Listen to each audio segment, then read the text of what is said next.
brother wa kan béèrè lánàá wọ́n ní Mr. Koiki tá bá gba interfaith gbà ìtàn ní Argentina lọ́tọ́ ló ń kọ́ àwọn màlúù yẹn wá ẹ̀ ṣé gan ni bàbá wa. Wọ́n ní I was trying to write that fertilizer soil are used for housing business instead of farming. Mo get it, we wọ́n lò fún housing instead of farming. Why ẹ ṣé gan ni bàbá wa ẹ káàbọ̀ sórí ìkànnì náà? Why tí oúnjẹ tó ṣe wọ́n ní southwest ṣé deliberately ni àbí indeliberately? Ṣé wọ́n mọ̀ gbé bẹ́ẹ̀ pé tóúnjẹ bá wọ́n táàrọ̀ oúnjẹ gidi jẹ táwọn èèyàn wọ́n struggle kò dẹ́ ṣe pé à ní ilẹ̀? The only way ta lè fi solve gbogbo problem tí a ti analyse in less than 30 minutes into the program àṣẹwọ́ 38 minutes. The only thing we can do is not to continue with Nigeria anymore. Because ṣé ní Nigeria, ẹ má bínú ẹ̀yin tẹ́ wà lórí YouTube, internet ẹ̀ ló ń lọ tó ń bọ̀. Ṣé ní Nigeria dàbí tí bá ṣe fẹ́ lọ síwájú ó ń fà wá sẹ́yìn? Ó dà pa àwọn alágbẹ̀ tí wọlé o, Ems Farm, iṣẹ́ táwọn ṣe lélẹ̀. Wọ́n ní skill training and education is another education area we need to look into. Ẹ mọ̀ pé mo sọ lẹ́ǹkan. Because in tó mú bàbá wo lọ́wọ́ lè sọ pé kí gbogbo èèyàn lè kàwé. Lára ìwé tá bá kà, a lè fi ṣe security. Aláwọn gọ́vnà lè ní nísìn wọ́n kàwé àbí wọ́n kà. But ǹjẹ́ wọ́n ń lo ìwé yẹn láti fi ṣe ètò ààbò fún wa? Tá bá sọ láàárọ̀ yìí nísìn ìwọ̀nba wa tá wà lórí platform àpò náà ká tẹ̀sọ́ pé àwa 1000. Èèyàn mélòó ló ready láti ṣe security tó bá sọ pé lẹ́ni o a fẹ́ defend ilẹ̀ káàárọ̀ òjíire ilẹ̀ Oòduà southwest? How many of you would like to do security? I raise my hand to protect our people within the farm. Tá bá sọ pé a fẹ́ ṣe security lẹ́ni èèyàn mélòó ló wà? Kò ń ṣe dandan pé kẹ́ ẹ fẹ́ ṣe o èmi lèmi ní mi máa ṣe. Ta ló tún máa support? Ta ló náà mo kí àwa Esther Iwetuga JP ọ̀nàlá òun náà I will do it. Okay, wọ́n máa sanwó fún wa kò ń ṣọ̀fẹ́ o, kò sí ọ̀fẹ́ ní àárẹ̀ kò sọ́fẹ́ ní ìlú òyìnbó àfẹ́ṣe security yẹn wọ́n máa sanwó ní o sókè lè bá mọ̀. Èèyàn mélòó ló máa ṣe security? Dáre náà máa ṣe, Stephen náà máa ṣe security. Ṣé wàá mọ̀ pé security pé oríṣiríṣi? Bámidélé Aliyu náà máa ṣe security. Rasheed ní I can do it. Limited knowledge and equipment for farming area, barriers, ìyàwó Christina. Academy now máa ṣe security. So everybody is ready to do security. Ṣé wàá mọ̀ pé nínú education security oríṣiríṣi? Èèyàn lè jókòó síbi tí mo jókòó sí kó máa fi drone kó máa fi monitor hectares of land. Ta ló ń lọ níbẹ̀, ta ló ń bọ̀, ká tó wá deploy àwọn tó máa lọ máa wo ta ló ń kọjá lọ yẹn. Ṣé ká bẹ̀rẹ̀ láti Lagos State?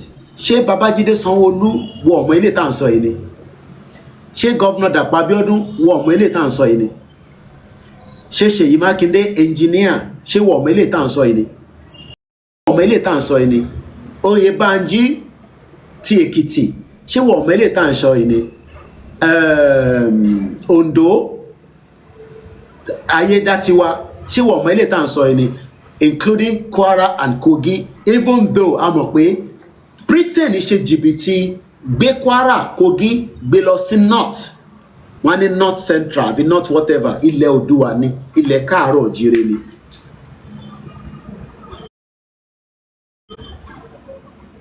There is, ẹ má bínú òyìnbó ń wọlé díẹ̀díẹ̀ kò jẹ́ kó òyìnbó máa wọlé.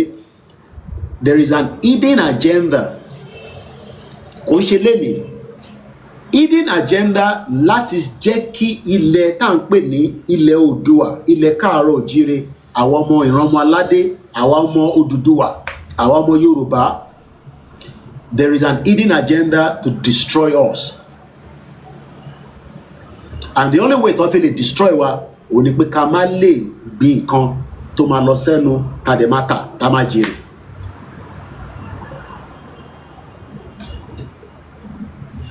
Ẹ̀gbọ́n tí mo sọ, agenda kan wà, kò ń ṣe ní agenda yẹn, kò ń ṣe 5-10 years ago, kò ń ṣe 20 years ago, kò ń ṣe 60 years ago. Agenda yẹn ni pé àwọn tó wá sórí ilẹ̀ yẹn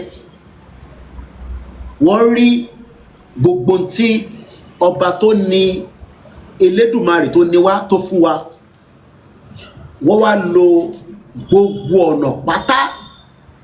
The first thing is that destroy our education,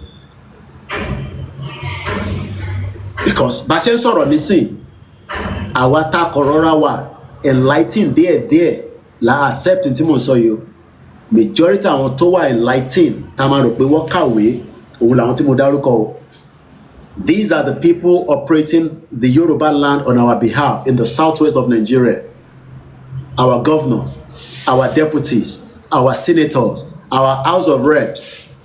Why to prove difficult láti lè fún wa ní security, ká empower àwọn èèyàn wa, ká dẹ̀ wá sọ pé ní gbogbo ta ṣì ní for now a fẹ́ face farming business ní gbogbo southwest 24/7, 7 days a week, 30 days, 365 days, all manners of farming. Bó ṣe ń gbìn kan káwọn kan máa ṣe research, káwọn kan máa ṣe security, káwọn kan máa drive, káwọn kan everything you can think of ká máa produce. Yoruba Space TV ní the resources we have attracted the colonizer to us, and that brings us to where we are today. Ọlọ́run jẹ́ kó sọ̀rọ̀ tán. Now à ń pariwo Britain ìyà jẹ Britain làwọn náà fi wá sísàlẹ̀. Èmi ò rò pé yà ń jà wá. No, àwọn kan máa sọ pé yà ń jẹ wá nínú ìyà ò tí ì jẹ wá. I don't think so. Britain tèmi lọ gbé tí àwọn èèyàn sì ń lọ, tí bàbá wa kábíyèsí Olúwo lọ sí Canada tó ní Canada is the best.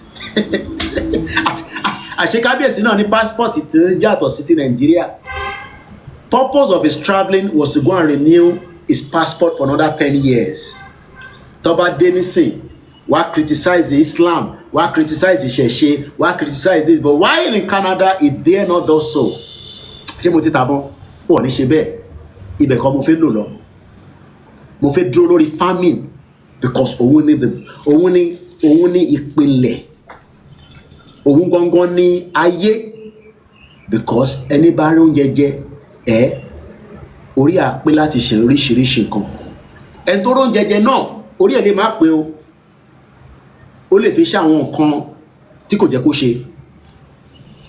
Our creator did not create us to suffer. Whatever you want to call it, bó ṣe dá wa sáyé, I don't want to know. Èmi ò mọ history yẹn. But ṣé wọ́n dá wa sáyé pé ká wá jìyà ni? All our government are so selfish. Bàbá mi Lukman. Dá mi lóhùn mọ́. Ṣé ó ti sú wa ni? Ṣé wọ́n dá wa sí ayé yìí, ayé tá wà yìí? Àwọn òyìnbó tẹ̀ ń rí yẹn náà. They were living in a very abject poverty. Ṣé mọ̀ pé nígbà tó wá sí South, tó wá sí Africa, a gbọ́ oríṣiríṣi pé àwọn náà kú rẹpẹtẹ because mosquito jẹ wọ́n oríṣiríṣi, but they survive.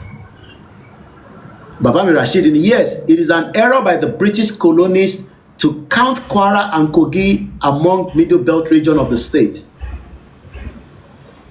France lẹ́ni gbogbo tí wọ́n ń lò ní Benin mo lè sọ pé gbogbo ẹ̀ but half of it is coming from France. Wọ́n jẹ́ kó produce anything níbí báyìí. The same thing in many African countries, but let's focus on Nigeria. Ṣáwa ló jẹ́ kí wọ́n máa supply nǹkan fún àbáwá ló yẹ ká máa supply nǹkan fáwọn èèyàn. Bẹ́ẹ̀ni, kábíyèsí with a Canada passport. Interesting. I'm sure pé iná máa fẹ́ Canada passport if it's possible. Mo kí bàbá mi Délé Bravo. Ẹ káàbọ̀ sórí ìkànnì wa. Mo kí gbogbo ẹ̀yin tẹ́ tí ń darapọ̀ mọ́ wa. Ẹ bá mi share. Why is the farming sector destroyed? Tinubu has done a full 4 years as far as I'm concerned. Tenure in Titon. How many people agree? This tenure is completed. Ẹ jọ̀ọ́ yín tẹ́ bá ní statistics yẹn, èló ni Aṣíwájú Tinubu ló ní kó invest sínú farming sector ilẹ̀ southwest of Nigeria? Roughly, tebala idea. Mo kí Pastor Mo Ekabo. That one is not supposed to be Oba at all. Let him stay in Canada. Ọmọ tó dé láìpẹ́ yìí return ticket lọ́lù lọ. How much has President Bola Tinubu invested in agric? Many times before the late MK Abiola, we heard that he invested so much in agric or farming in the north. Kí ló dé tó ṣe gbé project yẹn lọ sí north? Ṣé láwọn tó lè ṣe ní southwest ni? Or MKO was looking for favor from the northern part of Nigeria and he invested so much in farming in the north compared to what he has done in the southwest? Not that he didn't do other business or other trade in the southwest, but the farming was not much when MKO was alive. Ó dà pé èèyàn kan ti fi darapọ̀ mọ́ wa lórí TikTok. Mo gbádùn yín o, ìyá wa Christina. Wọ́n ní we are the producer and should be the supplier. Please. What it is because he believe in one Nigeria. I hope Tinubu is not doing the same mistake. Ẹ bá ń kọ́ sókè Prince Ankoyin sir. Ẹ pé kò Mr. Koiki sára fi àlẹ́ wa.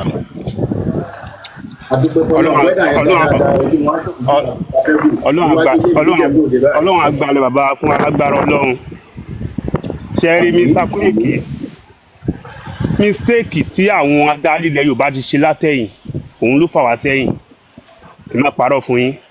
Bàtà ń dàgbà láti ara 1990, 93, tàjì kéré ìgbà tá ń grow up bọ̀. Kò sí nǹkan tó ń jẹ́ ata Fúlàní àbí ata amálà àbáta kìíní kan. Ata ilẹ̀ Yorùbá la lọ fi grow up. Ẹ understand? But ìgbà ló ti jẹ́ pé èmi ní ẹ̀gbọ́n tó lọ ṣe fáàmù ńgbà yẹn, ó máa ń gbin watermelon àti good melon nígbà yẹn. Ìgbà yẹn tọ́wọ́ máa sọ, so àwọn Fúlàní yẹn wọ́n ti ń grow up nígbà yẹn díẹ̀ wọ́n máa ní àwọn bòròró wọ́n lọ bà oko wọn jẹ́. Ẹ̀gbọ́n yẹn kúrò l'Ékòó láti Èkó lọ sọ́yọ́ state láti lọ ṣe farming.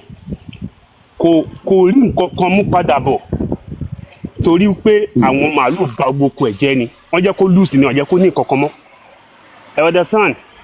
So tọ́wọ́ máa sọ, wọ́n máa ní bọ́yá àwọn Yorùbá lè ṣoko, wọ́n lè ṣe anything. Ilẹ̀ tí àwọn málà tí àwọn Fúlàní fẹ́ fi ṣoko dà síbi tẹ́ pé desert ní tẹ́ pé nǹkan kì í wù mí bẹ̀. Kémi tó travel rárá, mo stay ní north dáadáa. Ẹ understand? Mo máa ń lọ síbẹ̀ fún business dáadáa. Tí ò dẹ̀ sí nǹkan kan, gbogbo ata tó ń gbìn everything etí omi náà ń gbìn ẹ̀bìrì lọ anybody. Ó nílẹ̀ but ṣé ilẹ̀ yẹn ṣó ṣe gbìn kan ẹ̀bìrì lọ anybody. Àwọn tó bá use mọ́ north dáadáa ẹ̀bìrì lọ́wọ́ wọn. Ẹ̀bìrì lọ́wọ́ wọn. Gbogbo nǹkan tó lọ pé àwọn ń gbìn etí omi ni ẹ lọ béèrè, ọ máa ń wẹ̀ tiẹ̀ ni. But nǹkan tó máa gbé gbogbo kinní yẹn, àwọn tó jẹ́ leaders ilẹ̀ Yorùbá ti wà slack jù. Wọ́n dẹ̀ brainwash wọn títí gbogbo fertilizer tẹ́ ẹ̀kọ́ fún wọn lẹ̀ Yorùbá wọ́n gbé lọ sí north. Tọ́ba máa sọ ọ wá ń rí wa nírìí wíwá pé ọpọlọ wa ò pé nílẹ̀ Yorùbá. Wọ́n dẹ̀ ń wo everything, wọ́n dẹ̀ bà gbogbo everything jẹ́. Ẹ understand? Tọ́ba máa sọ wọ́n pa everything jẹ́, wọ́n gbọ́ gbogbo ẹ̀ lọ sí north. Kò sí nǹkan tó lè ṣe nílẹ̀ Yorùbá. Nígbà táwọn kéré tí mò ń sọ yìí, kò sí nǹkan tó ń jẹ́ atamálà. Ṣé ilẹ̀ yẹn ṣé kò sílẹ̀ yẹn mọ́ tó lè fi gbin àwọn tomatoes yẹn ni? But àwọn Fúlàní máa disturb wọn. Many people náà ti pa náà. Gbogbo àtà ń sọ yìí, gbogbo àti mò ń sọ yìí, àwọn èèyàn tó ti pa sẹ́yìn nǹkan tí ò tiẹ̀ ṣó síta ńkọ́. Wọ́n ti pa many people tí ò tiẹ̀ ṣó rárá. Ṣùgbọ́n àgbàdo ni mò ń jẹ ní àgbàdo ni mò ń jẹ ní Paris. A ti dárúkọ àwọn ọ̀pọ̀lọpọ̀ nǹkan tí a rí pé ó jẹ́ problem. Kí ni àwọn problem tá à ń sọ yìí? Ṣé àwọn gómìnà wa ẹ má dárúkọ local government will exist in the southwest. Ìtàbákọ̀ tí ní governor, deputy, kádẹ̀ lọ state, federal, federal. Kí ni aṣíwájú Bọ́lá Ahmed Tinubu ń ṣe lórí ọ̀rọ̀ ètò ààbò fún àwọn farmers wa ní southwest gẹ́gẹ́ bí ẹni tó wá láti southwest àti pé ṣé tẹ́lẹ̀ yìí ó sì lè rí kankan ṣe lórí ètò ààbò fún farming nígbà yìí sà àti wá jẹ́ kí bàbá Balógun bá wa sọ̀rọ̀. Ẹ má bínú sà, pẹ̀lú bí mo ṣe rí everything ṣe ń lọ nílẹ̀ Yorùbá. Ẹ understand? Èmi ò rí aṣíwájú ó lọ síbẹ̀ torí ọmọ Yorùbá. Èmi ò rí kankan. Àwọn aládùúgbò nígbà bẹ́ẹ̀ fún yín o. Ẹ sọ pé torí pé àwọn lè gbóòtọ́ ọ̀rọ̀ náà ni. Nàìjíríà kì í fẹ́ gbóòtọ́ ọ̀rọ̀. Ẹ understand? Nàìjíríà kì í fẹ́ gbóòtọ́ ọ̀rọ̀. Ẹni tó máa parọ́ fún ọ ni Nàìjíríà máa ń gbọ́. wọn ò lè gbóòótọ́ ọ̀rọ̀ okay ẹ understand nǹkan tó ń ṣẹlẹ̀ mo nílùú yẹn pẹ̀lú everything ṣe ń lọ yẹn kò sẹ́ni bọ́ọ̀dì tó máa ní nǹkan tó ń ṣẹlẹ̀ ní Nàìjíríà tí ò ní bọ̀ hàn gbé ẹ understand nǹkan tó ń ṣẹlẹ̀ nílẹ̀ Yorùbá yẹn tẹ bá wò dáadáa lójú di ti láàrin mi àti yín ṣé aṣíwájú lọ sórí ọmọ Yorùbá. ok àmọ́ bí wọ́n lọ èèyàn mẹ́rin kan ti pa á lẹ̀ Yorùbá. ẹ bá wa mute ẹ má ti sá lọ mo mọ̀ pé ẹ bá wa mute síbẹ̀ bàbá Balógun ẹ fẹ́ defend tí Prince sọ gbogbo ẹ tó bá máa dá sétò lórí TikTok láti fẹ́ gbé yín wọlé mo ò fojú pẹ́rẹ́ lẹ́ẹ̀kan sí Kwara blog báwo ni Kwara ṣe rí lọ́wọ́lọ́wọ́ báyìí ẹ bá wa comment ṣé gbogbo ẹ ti settle down bàbá mi Balógun ibi tẹ́ fẹ́ gbà wọlé yẹn mo fẹ́ pe láti ibi tí Prince ti sọ ṣé aṣíwájú Bọ́lá Ahmed Tinubu lọ síbẹ̀ torí tiwa torí ètò ààbò la gbé dání sórí program lẹ́nìí fámìlì ni àìtí búyàn kankan à ń búyàn mọ́ níbí báyìí tó bá yẹ pé gbà kan ni màá ti ní the bomb bastard ṣé tí aṣíwájú lọ fún yẹn lórí tiwa ni àbí bí a ní second time láṣíwájú ṣe fi máa ro ọ̀rọ̀ famine torí àwọn àgbẹ̀ wa àwọn ìyá wa wọ́n ń bínú pé nǹkan àgbẹ̀ yóò dé kò dé Amẹ́ríkà tó àwọn ọmọ Yorùbá ń bẹ l'Amẹ́ríkà ní Brazil wọ́n ní obì ní Brazil ó wọ́n bí kí ló ń dálẹ̀ lọ obì dẹ̀ làwọn bàbá kan fi ṣe gbogbo tó fi fẹ́yàwó tó fi bímọ bàbá mi Balógun ẹ bá wa gbóhùn sókè sà. ẹ ṣé gan ni sà mo dúpẹ́ lọ́wọ́ yín in fact mo tiẹ̀ wá sókè láti dúpẹ́ lọ́wọ́ yín àti ààrẹ bàbá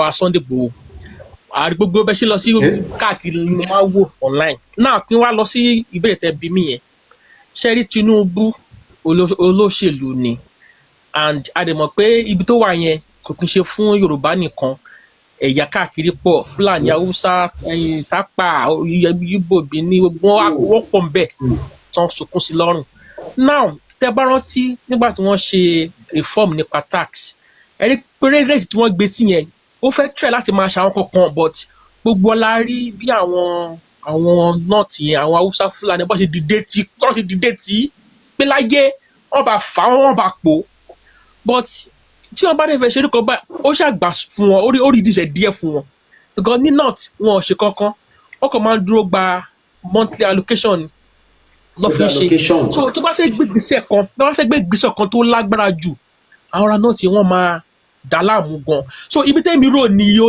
personal fara mi lélẹ́yìí o pé bóyá tó bá ṣàṣìṣe ṣe tó máa fi wọ second term a ṣẹ̀ṣẹ̀ wá ṣe nǹkan tó ti tẹ́ wàá fẹ́ gangan bí wọ́n báyìí sí nǹkan táwọn ti pariwo fún náà ni ká gba. I don't want to know whether you are in support of the movement or not.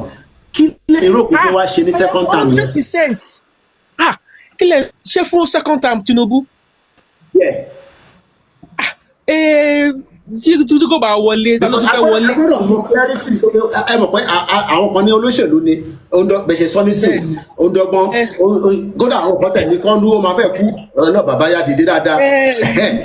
ṣẹ́rí ibi tẹ̀mí dúró sí. táwọn èèyàn máa ń sọ second term yẹn kò yá wà kan kí ni reason tá a ṣe gbọ́dọ̀ dóde second term àti pé kí ló fi wá ṣe gan ní second term.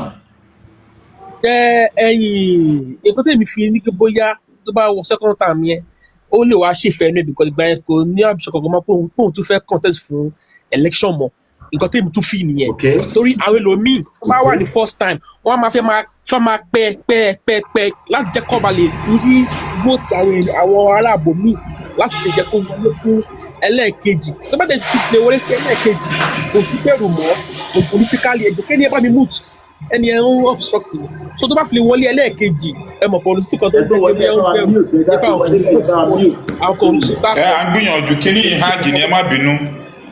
It's okay mo understand.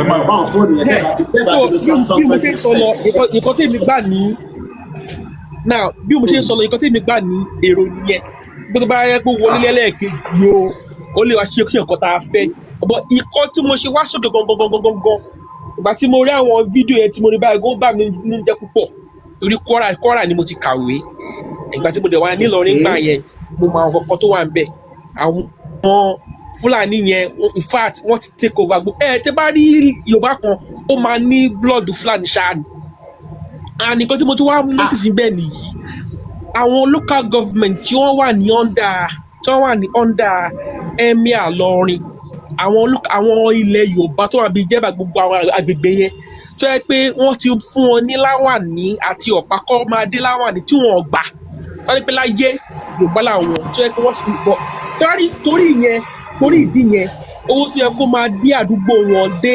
village wọn owó yẹn wọ́n fún wọn tún àdúgbò wọn ṣe wọ́n wá fi àyẹn jẹ wọ́n torí pé wọ́n ṣì géèmù pẹ̀lú Yorùbá làwọn pé wọ́n gbà fún wọn ní Sókótó ní Fúlàní so àwọn kìíní àwọn gbogbo àdúgbò yẹn yíya ń jẹ wọ́n gbọ́ ní gbogbo bẹ̀ yẹn àti Kogi náà àwọn kú gbogbo àwọn àdúgbò yẹn gbogbo àgbègbè yẹn ìyà ń jẹ àwọn Yorùbá tó wà ń bẹ̀ o wọ́n dẹ̀ nífẹ̀ẹ́ Yorùbá. kí ló lè solve problem ìyà yẹn ìyà tó lè sọ yìí kí nìkan tó lè solve problem rẹ̀. ẹ ṣe mo dúpẹ́ lọ́wọ́ fún ìbéèrè tẹ́ béèrè nǹkan tá a ṣe ní ká gbádùn tira wa náà ni ká máa support yín àti bàbá olóyè. mo ní kí nìkan tó lè solve problem ìyà tẹ́ ń sọ yẹn ní òun náà ni nǹkan kan tó lè solve problem yẹn lélẹ̀ bíá tí wọ́n bá káàfù wọn padà wá sí south west region.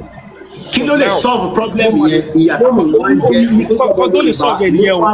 tó àgbà fún sọ́pàlù tó.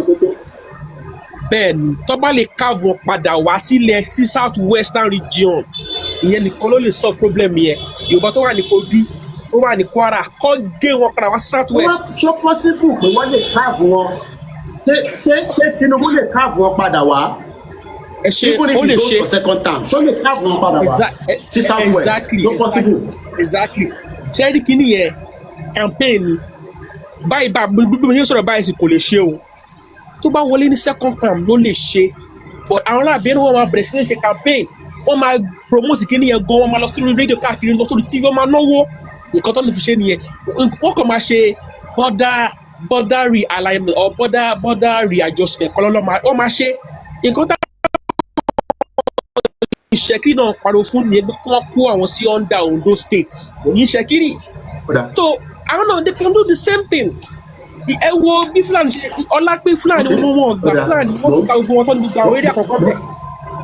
ẹ má bínú sáà kí ló ń sọ̀rọ̀ ẹ má bínú sáà ẹ wọ̀dà sáà fẹ́ sọ kọ́kọ́. ẹ jẹ́ ká kọ̀ gbọ́n bàbá wa Dave kọ́kọ́ kí wa sílé. ok mo ń bọ̀ lọ́wọ́ bàbá balógun. bàbá wa Dave ẹni sùn prince bàbá wa Dave ẹ bá wa dá sí nǹkan tí gbọ́ àti bí tẹgbọ́dé ká wá padà sọ́dọ̀ bàbá prince kẹfà fáwọn náà láfáàyè náà láyé nítorí àwọn ọdún data ṣe rí lọ́hùn àwọn ọdún data ṣe rí.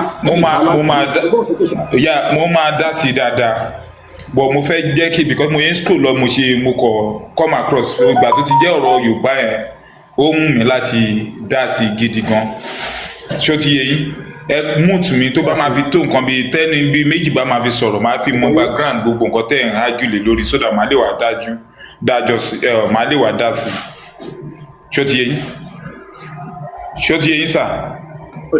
hello ẹ tí ní tẹfẹ́ fi dá sí ní sí àbí. ẹ múùtù mi ṣé mo ibi tí mo ti gbá yín ọ̀nà ni mo ti gbá yín ẹ múùtù mi. ẹ máa fi gbọ́ díẹ̀ sí ẹ mọ tẹ máa dá sí. bẹ́ẹ̀ ni ẹ kọ. wọ́n ní ká ṣe mute àwọn náà àwọn máa bá wa dá sí. Prince ẹ ti gbọ́n tí Balógun sọ ọ̀rọ̀ famine ni mo fẹ́ ká ṣe lórí famine fúnlẹ̀ Yorùbá wọ́n ní kò lè ṣe wọ́n ní because kò ń ṣe ní Yorùbá nìkan ló wọ́n jẹ́ ká sáré kan tó ń bọ̀ láti Kwara because ẹni tí Prince ẹ jẹ́ kí sáré kan tí Kwara blogging send sí wa because àwọn tó jẹ́ pé àsanwó fún tọ́dẹ̀ fún wa ní information báyìí information yẹn first hand ni kí ní íńtánẹ́ẹ̀tì ó tutù lọ báyìí tó bá padà wá máa continue pẹ̀lú wọn ẹ bá gbọ́n sókè Prince as soon as tí network mi bá padà lórí YouTube tí mo ti rí comment yẹn màá dá yín dúró díẹ̀ wọ́n ní bàbá Alani worldwide wọ́n ní when Tinubu go for second term he will finish everything Prince ẹ gbọ́n sókè.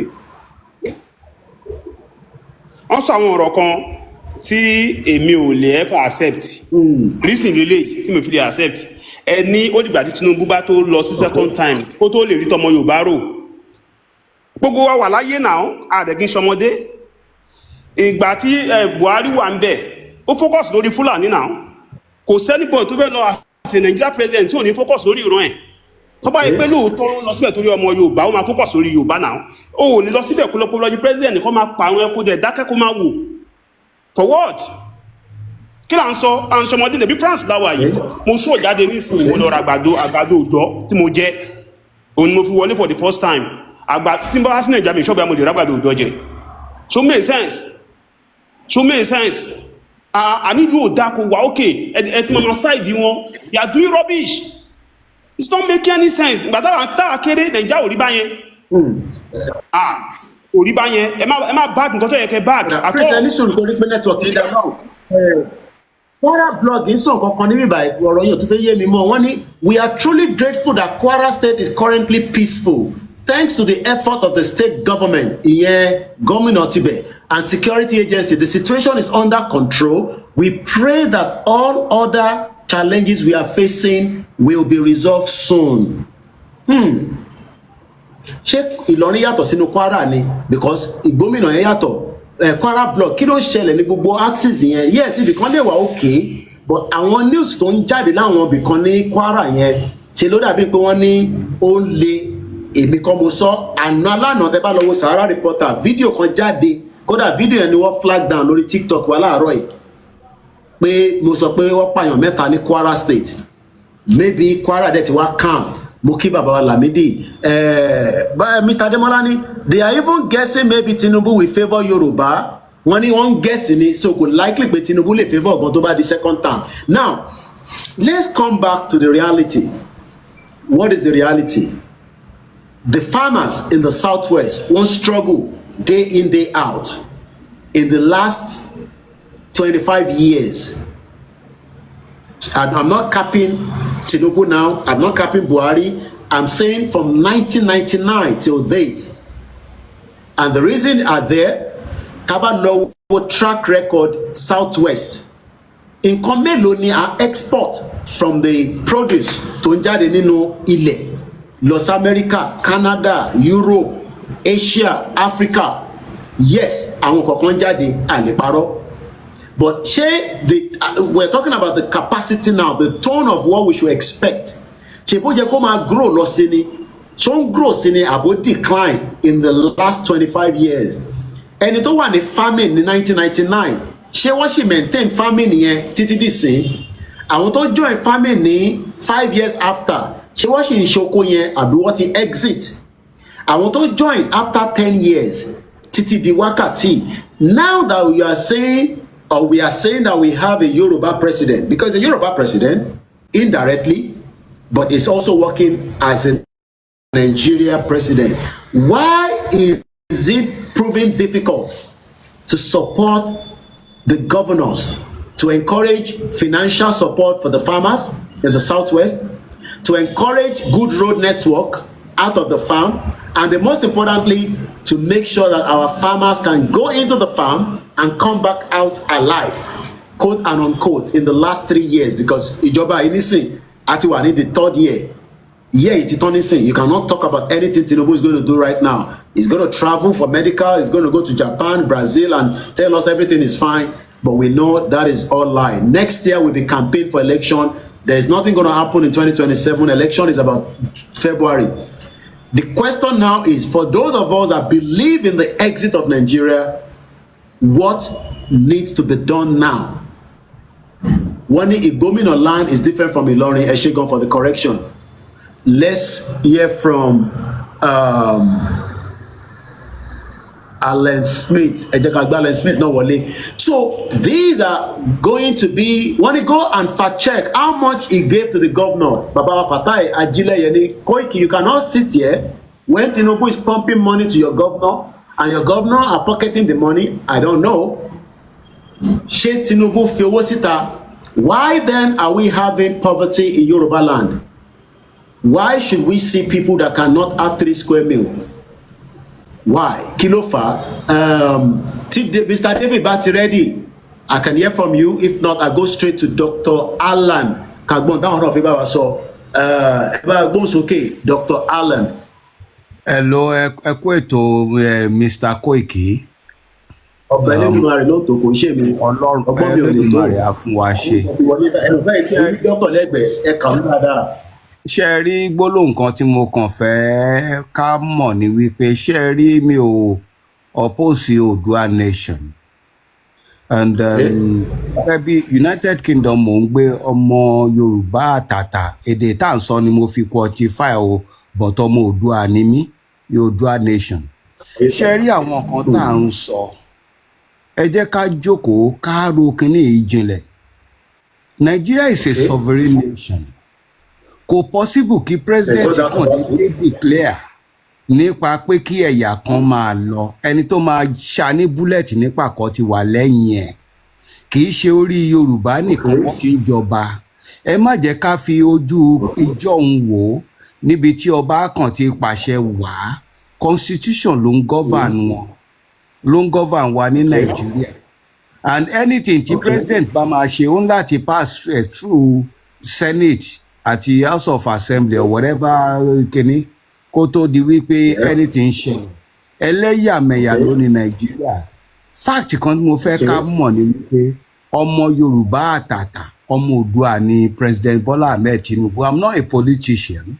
And mo mọ nǹkan tí mo sọ. I need to defend it. Go straight to the point. All right. Jẹ́rí nǹkan tèmi fẹ́ fàyọ ni wípé kò easy rárá láti jẹ́ wípé kí orílẹ̀-èdè kan, kí ààrẹ orílẹ̀-èdè kan kó dẹ̀ pín orílẹ̀-èdè Nàìjíríà tó wà indivisible. But kíní kan tí mo jókòó tí mo mọ̀ ni wípé President Bola Ahmed Tinubu ó ti fi àyè lẹ̀ fún àwọn gómìnà wa. Àwọn èèyàn wa ló ní jẹkújẹ, àwọn èèyàn wa ní ò dá, àwọn gómìnà wa torí nǹkan tó ń jẹ lókè yẹn. Ẹ jẹ́ kí n fún yín ní example. Ó dàrọ̀ ọlọ́pàá sílẹ̀ wípé ká lọ ṣe state police. It went down the drain. And tabade ní state police. I clarify here, sir. There's nothing like pé only state police because it is not yet passed in the House and the Senate. So we can say state police here is not something that governor come out the day we will say state police. Wọ́n lè ṣe àwọn local security o. But am I can't confuse àwọn èèyàn wa. There is nothing like Okari ọ̀rẹ́ mi. Now ẹ wá wo ibi tí a bá Àmọ̀tẹ́kùn dé.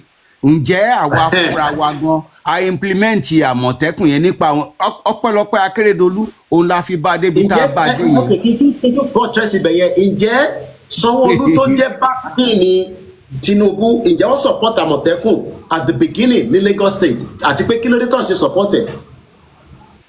Okay, ṣe rí gbogbo nǹkan tẹ̀mí fẹ́ sọ ni wípé mi Koiki ní sùúrù bàbá mi. London ni mò ń gbé tèmi àti ẹ náà tó jẹ́ wípé àjọ wà lájò. Ọ̀pọ̀lọpọ̀ nǹkan ló sì now sórí nǹkan tẹ̀mí fẹ́ sọ ni wípé àwọn gómìnà wa ọ̀pọ̀lọpọ̀ wọn ó yẹ ká fà wọ́n ní ṣòkòtò, ó yẹ ká bá wọn sọ̀rọ̀. Wọ́n fún wa ní anthem, wọ́n ṣe rí Tinubu kò tó bẹ́ẹ̀. Mo dẹ̀ sì ń rí maintain ẹ̀ mo ń repeat ẹ̀ pé kò lè dédé pín ìjọba bẹ́ẹ̀ yẹn but abẹ́lẹ̀ ó ní mo ṣe ń support restructuring. From restructuring we go further and further and further.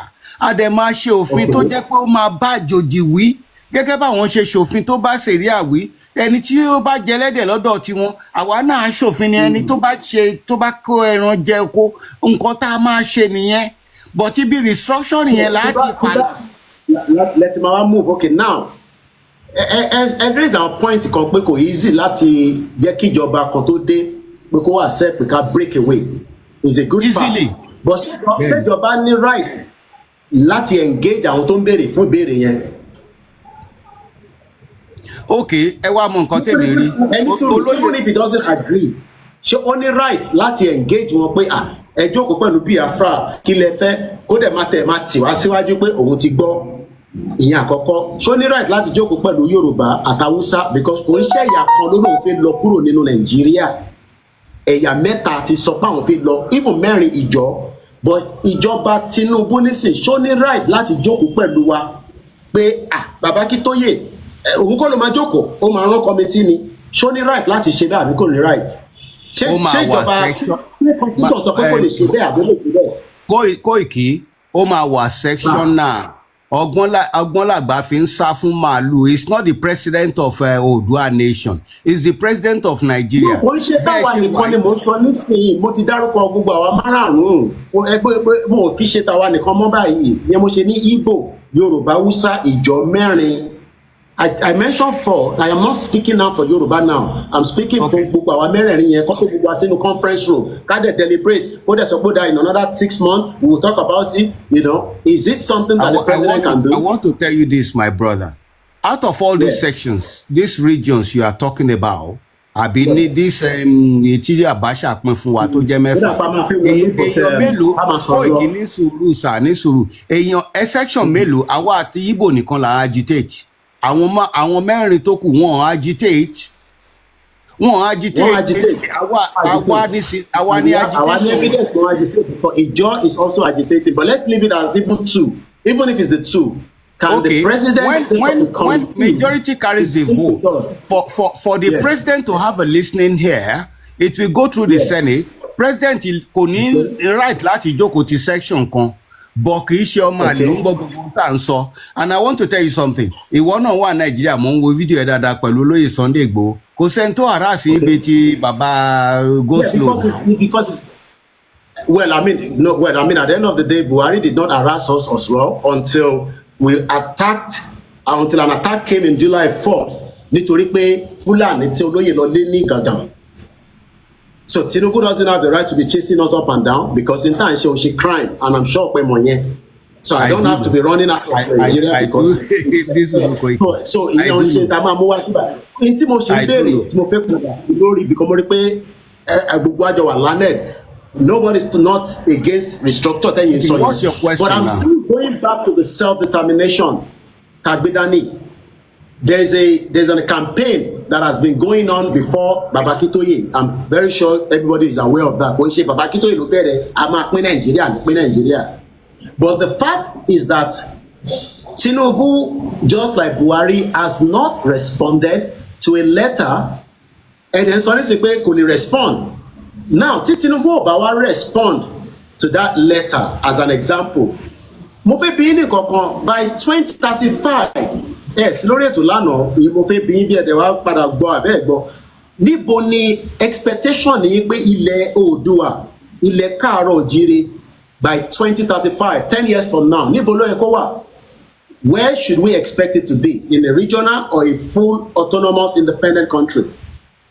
Of course, we are expecting gẹ́gẹ́ bí ọmọ Oòduà Àtàtà autonomous country ni, but a nation that has been hang on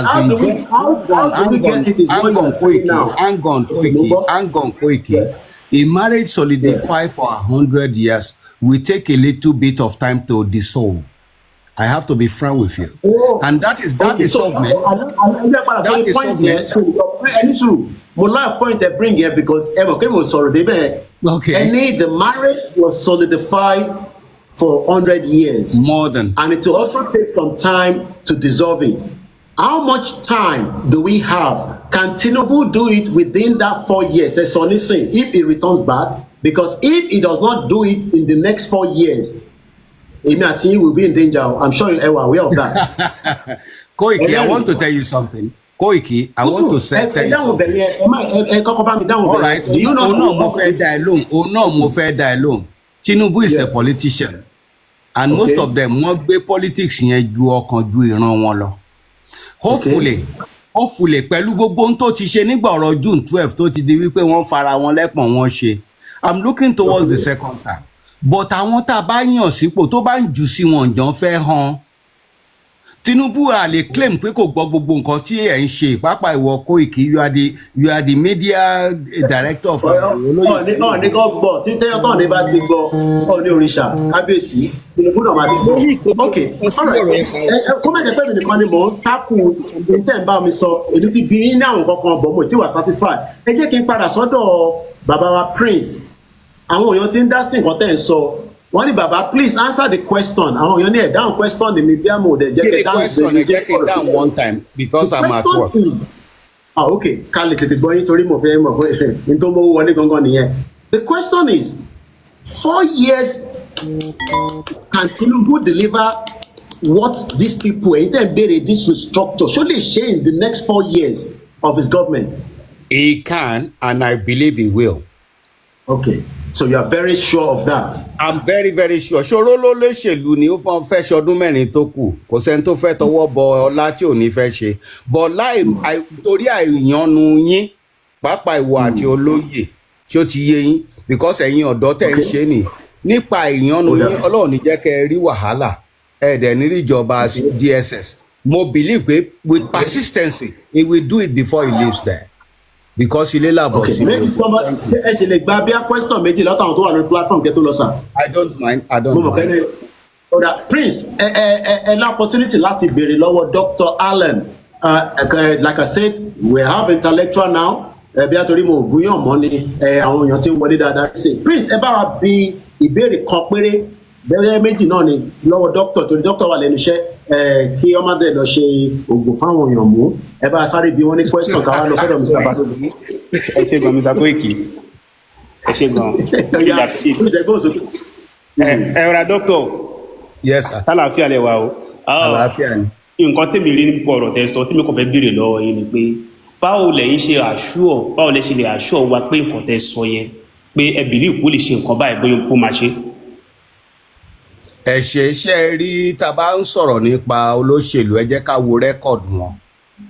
tí ẹ bá sọ fún mi pé ṣé olóyè Sunday Igboho lè gba mẹ̀kúnnù lẹ́la lọ́wọ́ ẹni tí ó ń jẹ́ níyà máa sọ pé bẹ́ẹ̀ ni because ìwà olóyè Sunday ni because olóyè Sunday Igboho lack anything ó dẹ̀ dìde fún mẹ̀kúnnù.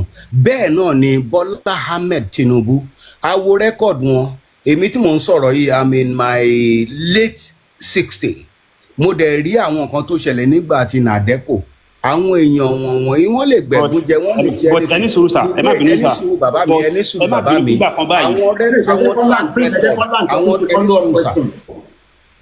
àwọn track records tí Bọ́lá Ahmed Tinubu tó ṣe nípa ìran Yorùbá nígbà tí wọ́n fẹ́ fi ọwọ́ ọlá gbani lójú òun ni mo wò ẹ wọ àwọn bàbá kan General Ani Akíndéyàdé ẹwọn bàbá Ìjẹ̀bú tọ́jà Afẹ́nifẹ́re original nígbà tí wọ́n ti gbà bọ̀dẹ̀ àwọn yẹn là ń wò tó bá jẹ́ wípé wọ́n jìjàǹgbara nígbà yẹn pé kán máa yàn wá jẹ nígbà tí MKO kí ló wà lórí àlééfà sí tí ò lè rántí ìran ẹ̀ òun lèmi ṣe believe nínú ẹ̀ because àwọn náà jápa ni nígbà tó dojú ogun wọ́n dẹ̀ sì ń sọ̀rọ̀ níta òun ló jẹ́ kémi believe wípé kò gbàgbé ìran ẹ̀ but gbangba ìgbẹ̀yìn láláyò ta òun lèmi ṣe believe bẹ́ẹ̀ ẹ ṣe. ok sir ẹ ṣe gan sir èmi wà ní belief lórí bàbá reason lélẹ́yìí tí mo fi ní belief máa sọ reason ti tèmi reason ni pé ṣé mọ̀ pé nígbà kan rí tí bàbá wá fún gọ́vnà bàbá náà ti sọ pé wọ́n ti sọ rí pé àwọn ò ní belief nínú wọn Nàìjíríà rẹ̀ but why tó wá jẹ́ pé nísìn tó wá come to the president wọ́n wá ní belief nínú wọn Nàìjíríà that is number one which is agenda àwọn lọ́bọ̀ wá síbẹ̀ that's number one. Number two kò sí irun náà láyé ó ṣe lè òun kéèyàn wà wíkẹ́ ìlú òyìnbó la wà yìí òyìnbó ní gbà láyé kó fúnra kan láyé kọ́ máa yí kí ni kọ́ máa dì sọ́ọ̀bù àwọn ọ̀rọ̀ ẹ̀ láyé ẹ̀rántí Lẹ́kì phase 1 ìyẹn wà ń bẹ̀ o bàbá wà láyé ń gbà yẹn kankan ṣe wọ́n o ẹwọ́gbọ̀n kan tó ṣẹlẹ̀ nílẹ̀ Yorùbá àgbọ́gbọ́n sọ̀rọ̀ wọn sọ ẹni tí ni ẹni kò ń ṣe Nàìjíríà nìkan ló ń jà fún àbí kò ń ṣe Yorùbá nìkan ló ń jà fún yẹ́ ẹ̀sàmù àbí kò ń ṣe Yorùbá nìkan ló ń ṣèjọba lé lórí normal everybody amúlé but kò sí nǹkan tó gbọ́dọ̀ ṣẹlẹ̀ nílẹ̀ Yorùbá tán ní tẹ́ pé èmi ò rí nǹkan kan tán ṣe tó wà successful fún Yorùbá that is it nǹkan tẹ́mi ò fi ní belief lórí wọn ni fún ìjọba tó ń ṣe. ẹ ṣe rí òṣèlú ó yàtọ̀ sí bá a ṣe ń wò ṣé bàbá mi Koiki ń gbọ́ mi. ọ̀run àgọ́ wa. lára kí a gbọ́ yín. ṣé rí òṣèlú ó yàtọ̀ kò sí ẹni tí ó jẹ́ olóṣèlú bí ìgbà tí ẹni tó fẹ́ láti kàwé tó bá wà ní secondary school ẹnìyàn á fẹ́ dé PhD level ni ṣó ti yé yín ṣé rí Bọ́lá Ahmed ti débẹ̀ èmi ò sọ wípé bóyá gbà tó débẹ̀ wípé bóyá kò níran ìran ẹ̀ nínú bọ́ tẹ́ bá wo àwọn nǹkan míì tá à ń blame ṣé rí gbogbo nǹkan la máa ń blame federal sí gbogbo àwọn ìjàngbara tá à ń ṣe àwọn gómìnà wa wo ló pe olóyè Sunday Igboho sí governor's office tí wọ́n embrace ẹ̀ pé ó káre despite pé wọ́n jẹ́ ọmọ Yorùbá à ń lọ sí federal ṣé rí gbogbo kíní wọ̀nyí tí àwa Yorùbá bá wà united táwọn governors wa tí wọ́n bá fa olóyè Sunday Igboho mọ́ra tí wọ́n fi gbogbo ẹnu sọ̀rọ̀ ó tètè máa kan ààrẹ wa lára but most of the governors torí nǹkan tó ń jẹ national cake yẹn ó dẹ̀ jẹ́ pé ó dókè náà lórí bàbá wa Ahmed Tinubu tó jẹ́ pé tán bá fẹ́ débẹ̀ ni wọ́n á fẹ́ fọ́gbà yànga àwọn gómìnà wa tá à ń sọ̀rọ̀ yìí èèyàn mélòó ló ní àyà gẹ́gẹ́ bí ọmọ Yorùbá gẹ́gẹ́ bí ọmọ Oòduà tó lè sọ pé olóyè Sunday Igboho máa bọ̀ wá sọ́fíìsì mi ká jọ sọ̀rọ̀ gbogbo wọn avoid ẹ̀ ní nítorí loyalty sí federal level tí ó ti yé yín ohun kan tèmi jókòó tí mo rò nìyẹn olóṣèlú làwọn pípù yìí Sunday Igboho àti bàbá wa Koiki wọn ní nǹkan kan ṣe ní olóṣèlú ẹni tí ó bá máa ṣe ẹ wò ẹnìkan ṣo tí mo trust láyé bàbá mi ẹ jẹ́ kí n sọ kinní kan tó kù ẹnìkan ṣo tí mo trust láyé òun ni Akétì gómìnà tó kù yẹn kápẹ́ wà láyé ni wọn àtolóyè Sunday Igboho wọn á ti jọ sọ̀rọ̀ á dẹ̀ ti bá wọn sọ gbogbo àwọn tá à ń rí ọ̀bàyéjẹ́ ni wọ́n nǹkan tó ń fẹ́ jẹ ni wọ́n fẹ́ mọ̀ they don't want to associate with him òun la ṣe lọ ń bá wọn lọ́ba tó jẹ́ wípé ẹnu wọn ò dẹ̀ tókè náà wọ́n kàn support me but everything will still go back to the table ní south west wa tá à ń sọ tá a nílé ìgbìmọ̀ aṣòfin ǹjẹ́ wọ́n sọ̀rọ̀ nípa Yorùbá nation rí ibi tán ti máa kọ́kọ́ gbóhùn wa sókè nìyẹn so ẹ ṣé mo dúpẹ́ gbogbo akàn sọ̀rọ̀ Tinubu dókítà ẹ má bínú okùn kan yọkan ṣé mọ̀ pé láàrin èmi àti ṣé mọ̀ pé bàbá ò support Àmọ̀tẹ́kùn láàrin èmi àti torí pé àwọn Haúsá Fúlàní ọ̀n support ẹ̀ ọ̀n accept Àmọ̀tẹ́kùn ṣe pé bàbá ò support ẹ̀ láàrin èmi àti tí àbá bá support ẹ̀ láti ìgbà tó ti dá Àmọ̀tẹ́kùn lẹ̀ Lagos State ń kọ́ Ogun State máa ṣe gba Àmọ̀tẹ́kùn ni tí ò bá sí Ṣèyí Mákindé àti gọ́vnà àbí tó Ondo State ní Abẹ́kìtì State tó ń empower Àmọ̀tẹ́kùn ẹ sọ fún mi ọdẹ ń pa àwọn ọ̀ràn wọn lọ so ẹ wá ní ká ní believe lórí irú bàbá báyìí. ẹ jẹ́ kí Balógun sáré bèrè ìbéèrè sọ wípé àwọn gómìnà wa gan fúnra wọn ṣe wá lọ́kàn wọn kàn ń jà fún àpò wọn ni gbogbo ohun tá à ń jà fún yìí tó bá lọ láti western south western level ó máa déwájú Tinubu tí gbogbo wọn bá fẹnu kò gbogbo èyí tá a kàn ń sọ yìí. ẹ sà kan tó dé pírẹsidẹ́ǹtì ọ̀hún accept Àmọ̀tẹ́kùn gbàgbọ́n tẹ̀ fún mi ọ̀hún accept. ìbí Lagos State ọ̀hún Àmọ̀tẹ́kùn Lagos State àbí Lagos State ṣáà dàgbà sí. ẹ ṣe gan ni ṣe rí ẹ̀yin Mr Prince ẹ̀yin tó bá ń sọ̀rọ̀ nípa àwọn kankan wà tó yẹ pé tí wọ́n bá fẹ́ ṣe a máa rántí pé tí má ṣe kinní yìí ó máa díwọ́ ambition mi lọ́wọ́ o fún ọ̀rọ̀ Lagos ni o fún títí Àmọ̀tẹ́kùn Tinubu kọ̀ọ̀kan báyẹn tó dákẹ́ nǹkan tó fà á tó fi dákẹ́ ńgbà yẹn ni ó ní ambition because tó bá ń fẹ́ láti ṣe pé Àmọ̀tẹ́kùn àwọn Fúlàní jẹ́ pé wọn fẹ́ gbéjọba lè fún pàápàá gan wọn máa di ẹ mú ẹ ṣáà mọ gbogbo kan tó fojú ẹ̀rí kó ló di pé ó ṣàfagídí gba tíkẹ́ẹ̀tì wíìnìwíìnàwó lára àwọn nǹkan tó fà á nìyẹn Tinubu ṣe ń ṣe bí àti pé dídìrín ni kò fẹ́ dá sí kankan ṣe get nǹkan tó ṣe yẹn fún nǹkan tóun náà fẹ́ gé ni fún tara ẹ̀ ni that one is certain now nípa títí ọ̀rọ̀ kò sẹ́nìbọ̀dì tí kò hùn ká ní bí Yorùbá Oòduà nation wa ká nílùú wa fúnra wa má di pé iṣẹ́ tí àwọn aṣẹ́lẹ̀ Yorùbá wa náà fi ń bọ́ àwọn kan ní ilẹ̀ míì ṣé ìbò tí kò fẹ́ ẹ̀kọ́ tó dáa náà bàbá ọ̀la la ṣe fẹ́ ṣe ìyẹn ló wá gba pẹ̀lú ló gba kí èèyàn farabalẹ̀ sẹ́ẹ̀tì ẹ̀ now mo rántí nígbà yẹn tí wọ́n ní wọ́n fẹ́ ṣèjọba ní 1950 kìíní kankan ní táwọn Awólọ́wọ̀ Nnamdi Azikiwe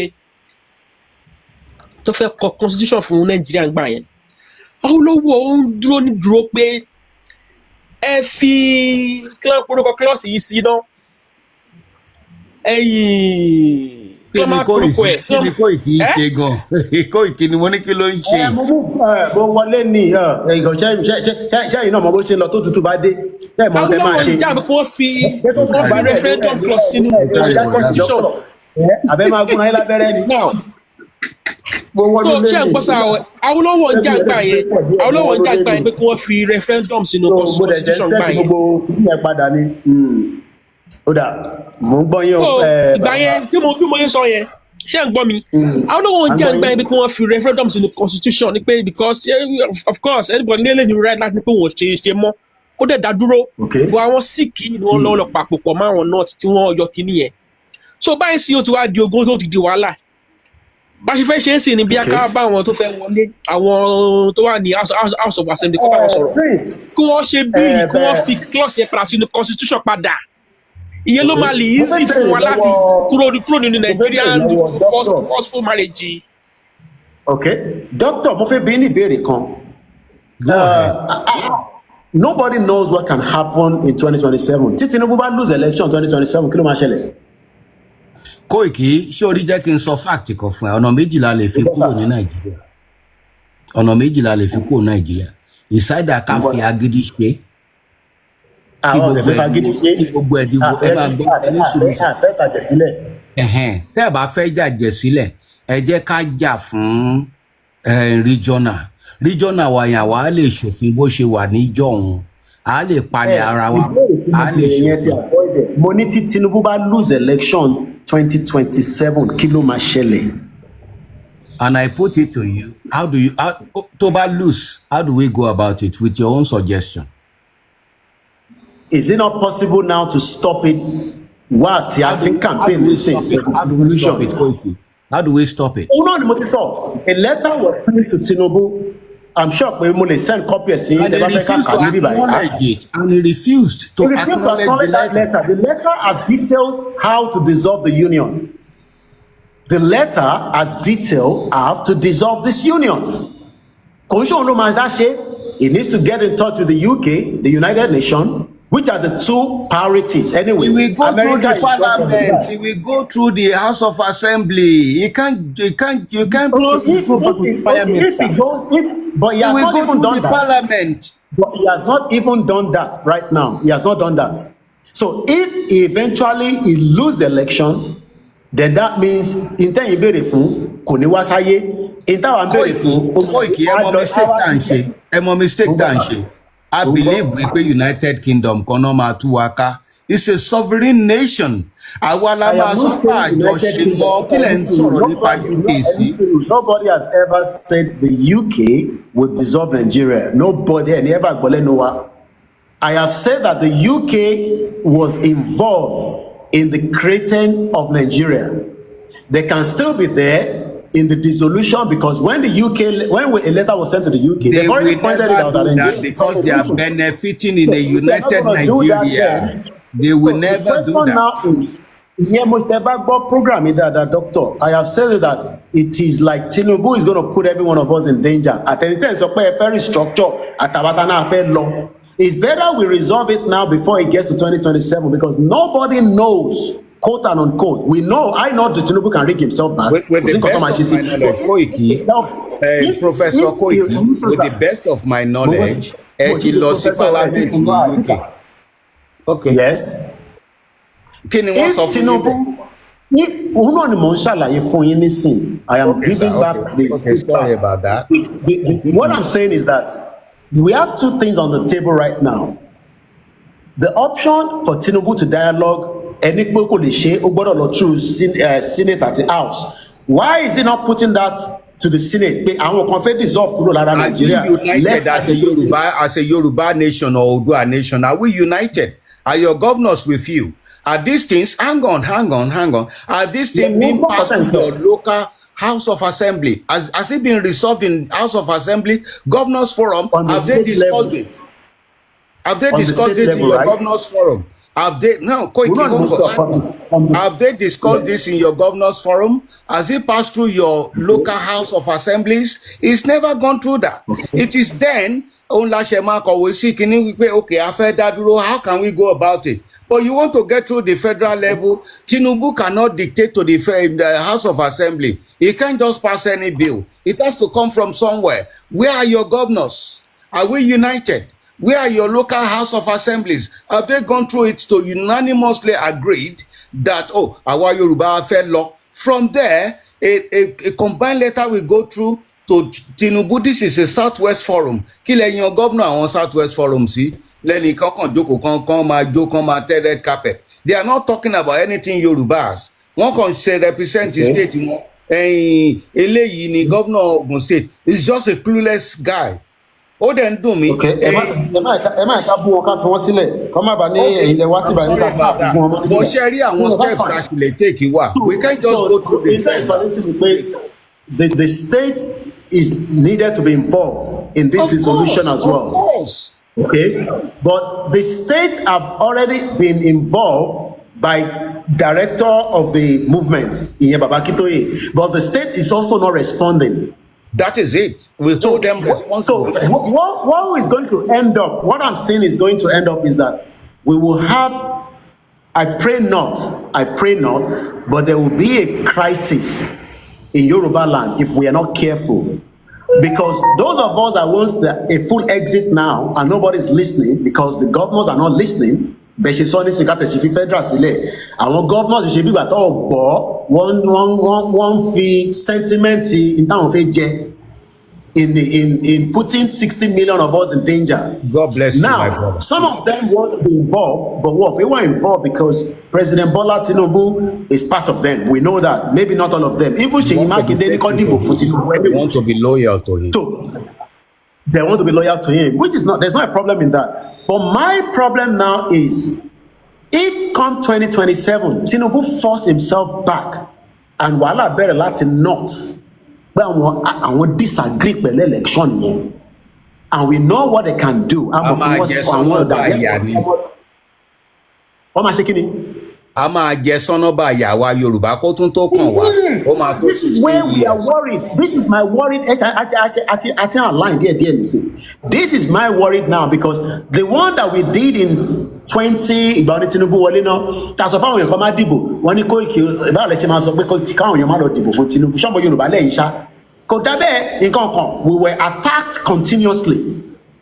A lot of attack came to us, but we accepted it. Now that he has done the first tenure, nobody has enjoyed it. Nigeria has been destroyed, not Tinubu destroyed it. It destroyed Kotode, but he won it. Now the question is, he's going to rig himself back. Tinubu ma rig are, could see no doubt about it. I have said that already. But is he going to put us in danger? The answer is yes. And if he's going to put us in danger, are we going to have a stable Nigeria? Okay, Koiki, you know what I want to say. You know. Ṣé kò ní mú bloodshed wá fún gbogbo àwọn èèyàn wa àwọn tí wọ́n mọ̀ kankan nípa àtẹni tó fẹ́ dá àtẹni tó dá àtẹni tó fẹ́ Yorùbá nation Oòduà republic àtẹni tó fẹ́ regional, because it seems that Tinubu now is like our obstacle láàrin gbogbo interfaith yìí. Ẹ̀yin tẹ́ believe in it, which is right, ẹ̀ ló lè ṣe regional yẹn tó bá wọ second term.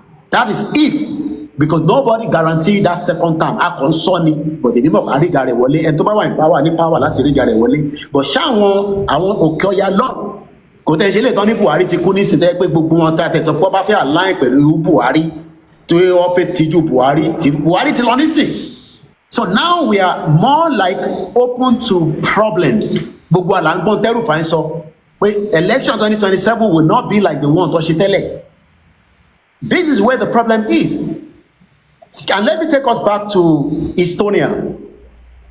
East Timor fought for over 30 years, from 1970 something. By the time Tomafide 2000, Tomafide the independent country, President Tode ló fún wọn ní option pé kó lọ ṣe referendum. Ṣé fẹ́ lọ ṣé ní lọ. We know that each country is different, but they had that referendum within 650 days to débẹ̀. Lọ fún wọn ní referendum. So gbogbo pé Tinubu ò lè fún wọn ní referendum ó máa lọ ṣe kinní yẹn. I don't believe in it. I think it's just that we are trying to be sentimental with Tinubu, and then we are also going to be in danger. Ọ̀nà méjì ni wọ́n ní ẹ̀yin ẹ̀mọ̀ pé mi ò kàwé dáadáa ẹni you can't have eat your cake and ṣe kinní kan ni ọ̀rọ̀ tó wà nílẹ̀ nísìn. So it's like pé Tinubu ni òun ni problem tá à ń face nísìn pé tó dáa fẹ́ gba country a dẹ̀ fẹ́ gba regional. If Tinubu fails to give what we want now and sit on the round table, then everybody knows this. We are all sitting on a keg of a gunpowder that can explode on every one of us, and it will be chaos. And if Nigeria goes to that direction of Yugoslavia, ẹ̀gbọ́n mi ẹ kàwé dáadáa, bàbá wa ní ẹ kàwé dáadáa.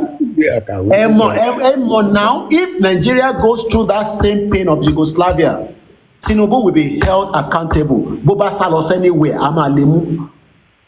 Okay, because there is still àwọn nations tó ń sọ yẹn South Sudan na gbogbo wọn náà jagun, so I'm not praying for war.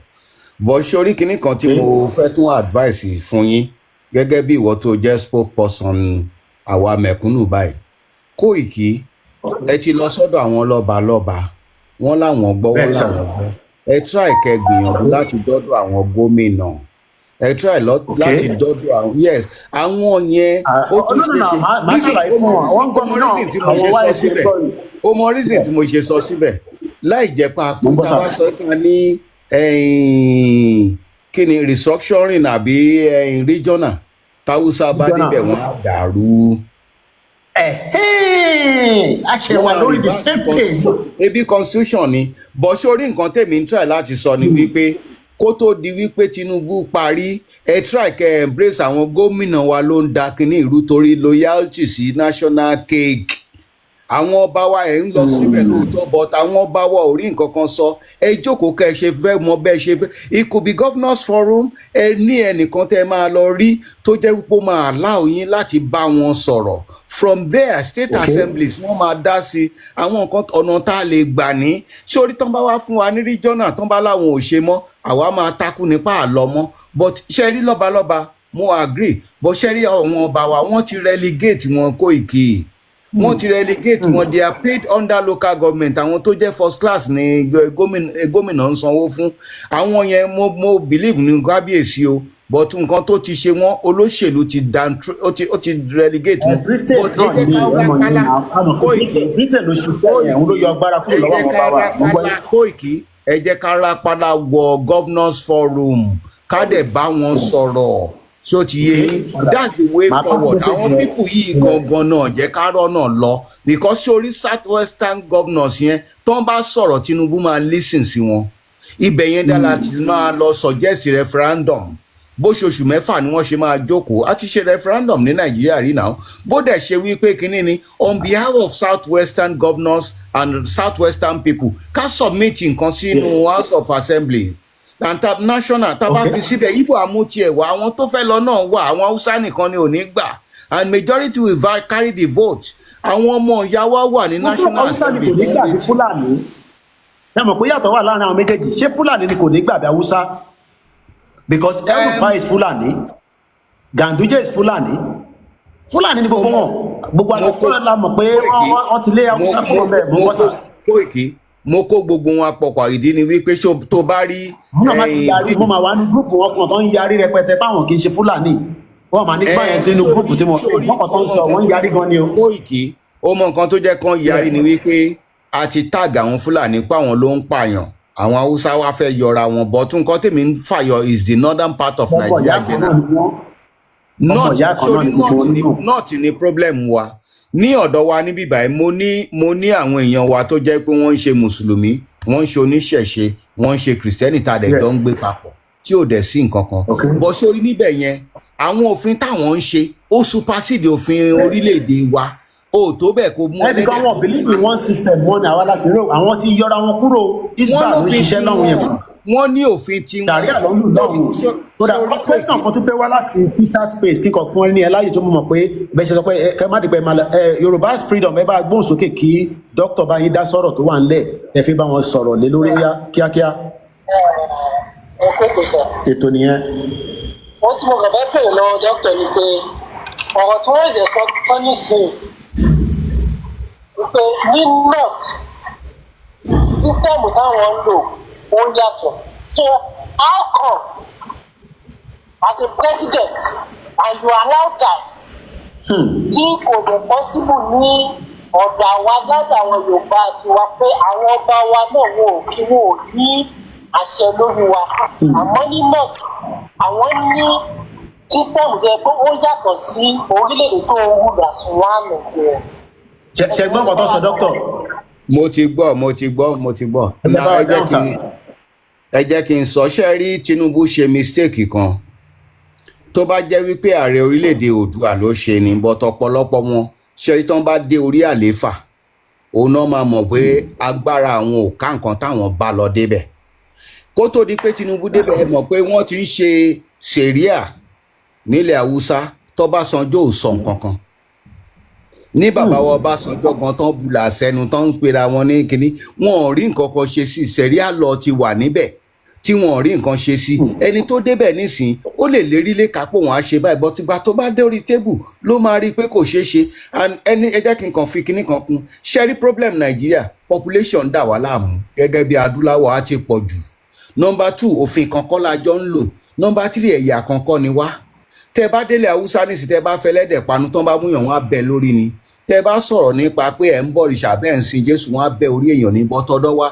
Ìwà wa ò bára mu. Òun ni ó ṣe jẹ́ wípé tí a bá ní orílẹ̀-èdè tiwa ní restructuring, àwa náà tá a bá bẹ̀rẹ̀ la máa ṣòfin. Ìwọ náà tó bá wá tó fi ẹranko jẹ kó a máa bẹ orí ẹni. Ìwọ tó bá wá tó bá ti da kinní kan tó bá ti ṣe kinní kan a máa ṣe ni. Òfin tó bá bá wa náà la máa ṣe. Bọ́ṣẹ́ nípa pé wọ́n ń sọ kinní yẹn, ọ̀pọ̀lọpọ̀ nǹkan tí Tinubu bá lọ síbẹ̀ òun gan ò mọ̀. Gbogbo wọn àìfẹ́dra fẹ̀tùfẹ̀tù ní tó bá débẹ̀ òun náà máa rí pé kinní yìí ò ṣe é ṣe. ló máa rí pé system yẹn ó kọjá bẹ́ẹ̀. Ó complicated ju pé kóníkálùkù kú máa bá tiẹ̀ lọ, but àti wá pín ọwọ́ wọn ò wá lè débẹ̀ wọn because àwọn cabals ló ń control. Ẹ wo nígbà tó sọ pé òun yọ subsidy, he meant well. Àwọn kàbá yẹn náà wá bàjọba ẹ̀jẹ̀ tó jẹ́ pé subsidy yẹn gan kò rí nǹkan kan ṣe. It's not the Nigerian president, Tinubu kọ́ ló ń govern Nigeria. Àwọn àgbààgbà kan wà tán sọ fún pé báyìí ló máa ṣe. Ẹ bá tún bẹ̀rẹ̀ sọ́dà pé mi nìkan mo máa ń sọ tẹ́lẹ̀. Dókítà mi Tinubu ẹ bá tún bẹ̀rẹ̀ sọ. It is not the president that controls the nation. Àwọn kàbá kan wà tí wọ́n á sọ fún pé tó bá fẹ́ kí o wà níbẹ̀ nǹkan báyìí ló gbọ́dọ̀ ṣe. Ilẹ̀ Haúsá dẹ̀ ló wà. Wọ́n dẹ̀ máa sọ fún mi. Ṣẹ́gbọ́n a lè máa àgírí gbogbo nǹkan jọ sọ látàárọ̀ ṣẹ́túgbọ́n tó sọ mí báyìí. Ẹgbọ́n mi kan àgírí pẹ̀lú dókítà ẹ̀gbọ́n mi ọgbọ́n gbọ́ láwọn ọba àwọn náà wà ní UK. Wọ́n ní the speaker makes sense, good suggestion. However, there is now a Southwest Development Commission SWDC which was inaugurated yesterday. Could also help us in this our journey of Yoruba nation self-determination movement. Wọ́n ránṣẹ́ inaugurate ẹgbẹ́ kan lánàá tó ń pè ní Southwest Development Commission pé kíyàn reach out sí wọn káwọn náà lè mọ tí wọ́n máa ṣe. I don't know how much time you have with us, doctor, but in summary. Mo ti sún gbogbo àwọn tí mo fẹ́ rí síwájú, don't worry. Ṣé rí torí pé mo gbádùn. Ẹ má ṣe bẹ́ẹ̀, owó ni wọlé doctor, owó ni wọlé tá a bá fẹ́ gbọ́ lọ́wọ́ ibà yìí sí nǹkan. Kì í ṣe èní à ń sọ̀rọ̀ ìran mi ni Koiki. Sórí kinní kan tí mo rí ni wípé gbogbo èèyàn tó bá débẹ̀ náà máa rò wípé báyìí làwọn ṣe máa ṣe. Àwọn kàbá wà ń bẹ̀. Tinubu mistake kan tó kọ́kọ́ ṣe, ó lọ yọ subsidy láì consult àwọn cabals ló ń control Nigeria. They are there láti sọ fún pé báyìí làwọn fẹ́, and that makes his hand tied láti pín Nigeria. Kò ń ṣe pé bóyá òun náà mọ nǹkan tó yẹ kó ṣe. Mo believe pé tí Tinubu bá débẹ̀ ó máa sọ pé ó ti tó gẹ́ ni, okay, a fẹ́ lọ sí a fẹ́ restructure. Àwọn Fúlàní náà ń sọ̀rọ̀ bàbá wa Aabo Abdullahi ó ní dissolution is the solution. It is time kí ni gbogbo àwọn tá máa ń sọ ìyàwó ọ̀rọ̀ tá à ń sọ tó wá jẹ́ pé ó dín sí àwọn náà. Is it Professor Aabo Abdullahi? Mo mọ one Professor Aabo. Àwọn náà ni Professor Aabo Abdullahi. Only it is time for us to exercise the power of sovereignty that we have wasted and sold under the guise of spurious elections over the years, as Aabo Abdullahi said in a summary in his various write-up. This amalgamation isn't working, therefore it has to be dissolved. A peaceful dissolution is the next recourse. This is imperfectly amalgamated the Yoruba groups of kingdom, the Caliphate, the Emirate nation, the Igbo Republican state, and other smaller nations have gone through continuous bloodletting, distrust, insincerity, and the false pretense at unity. What unity?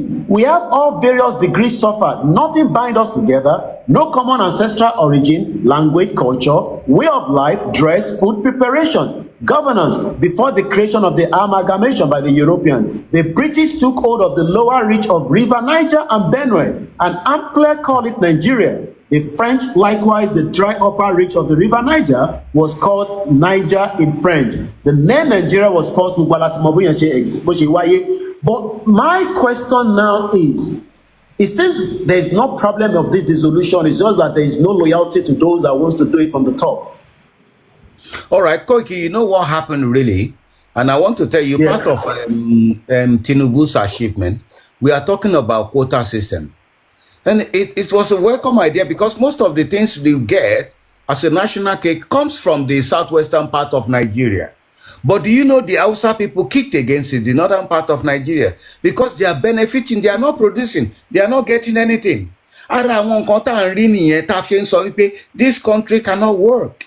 We have to dissolve it. We have to dissolve the central system tó jẹ́ pé kò ní sí nǹkan kan that anybody will be looking onto. When we have regional, all we need to do is just one president Can the and vice cabal allow president. Tinubu to give us that regional? Sorry, will the cabal, knowing fully well that it will still give some power back, even if it is not going to work in the long term? Because Toba Tinubu ba ṣe tán ní 2031. That's why I've used 2035 as our high mark in the next 10 years. Tinubu would have completed his tenure in 2031. God spare our life if it goes like that direction.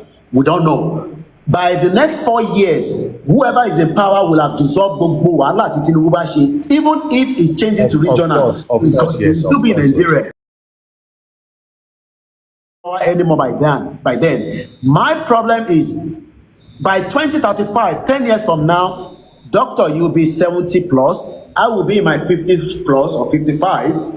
Most of us will still be alive, but are we going to be experiencing the same problem we're experiencing today? Even if all your changes that you want, àbí ìta bàbá fẹ́, which would have given us a full break, because it's like mọ́tò tá wà nú ẹ̀ nísìn, ó kàn lọ tó ní break ni, bí àṣà Pastor Tunde Bakari, ó ní Buhari ń drive, kò ní steering, kò ní gbogbo nǹkan, àwọn orí nínú vision ni, according to him. Mo ń gbọ́ yín, freedom for Yoruba. I really love the way doctor is talking. You know, we get to pay so to put that in the but ṣé wá yìí kan tí àwa tá à ń jà torí because tẹ́sí ifá wa pé àwa là ń jà fún. À ń jà fún. Doctor náà ń jà fún, but ní táwọn ń jà fún kò fi yàtọ̀ díẹ̀ ni, but all believe in the dissolution. Ẹ̀wọ̀n gbogbo lágbàlagbà fi ń sá fún màálù lọ́rọ̀ doctor náà. Ṣé mo parọ́ ní sá? Nígbà tí ẹ̀ ń sọ ọ̀kan lẹ́ẹ̀kan, ẹ ní as far back as Ọbásanjọ́ ìwádìí ti wà nínú ní president làwọn north ti lè ṣẹ̀yà lọ yẹn. Which is everybody have seen this. Pé ní north o, ṣẹ̀yà ló lò ń bẹ̀. Why the other states they are not using that? As far as Ọbásanjọ́ wà, lẹ́yìn àti ní Goodluck Jonathan, lẹ́yìn Goodluck àti ní Buhari. So ohun tí mo kàn fẹ́ amújáde ni pé kí ni Tinubu tún ní the second time fún before you realize that Nigeria is not working for everybody.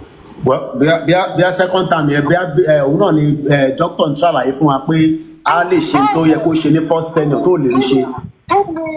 Kí ni àgbẹ̀gbà pé òun fẹ́ di president ó wà the president at first time tí ò rí ṣe? Because the first 3 years tó ti ń lò báyìí, I have not seen anything. Nàìjíríà ò lè work, kò sí nǹkan tí Tinubu gan mọ̀ pé Nàìjíríà ò lè, ẹni tó bá ní Nàìjíríà máa work irọ́ ni. Nàìjíríà collapse long time ago, gbogbo àwọn tètè mọ̀ ní. Tí wọ́n bá ṣe ń gbé sókè, there are some people that wanted to be bringing it down. Okay. I wish everybody know. Mo tẹ́yìn náà jẹ́ ìsọ̀lù. Mo tẹ́yìn náà sọ̀lù pé báwọn kan bá ṣe ń ṣe tó ń gbé sókè. Àwọn not them have power. I said it in the program yesterday or day before yesterday. Mo ní Tinubu wọn náà ti rí $40-something billion on the reserve. Ìjọ tó bá lọ́jọ́ yẹn lọ́ máa ná tán.